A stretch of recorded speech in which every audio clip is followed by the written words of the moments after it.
আজকে আমরা জানবো আপনার নামে দলিল ও খতিয়ান নাই তবুও জমির মালিক কিভাবে সেটা চলুন বিস্তারিত জেনে নিই।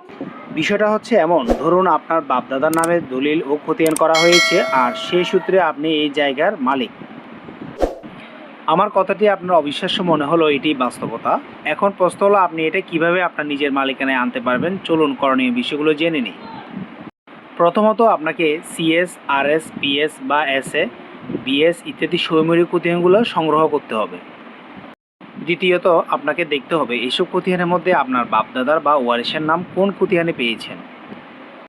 তৃতীয়ত আপনার বাপদাদার বা ওয়ারিশের নাম যদি খতিয়ানের শুরুতে না দেখেন, ধরুন সিএসএ না থাকে, এটি আপনার আরএস বা পিএস বা এসএ বা বিএস খতিয়ানে খুঁজে পান, তাহলে আপনাকে বুঝে নিতে হবে এটি আপনার বাপদাদার বা ওয়ারিশের কেনা দলিল।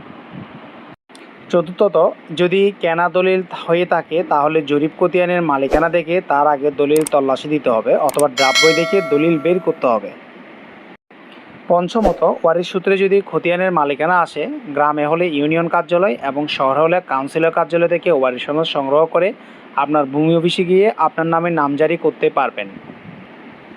আশা করি বুঝতে পেরেছেন আপনার নামে দলিল ও খতিয়ান না থাকলেও কিভাবে আপনি জমির মালিক হবেন তার আদ্যোপান্ত।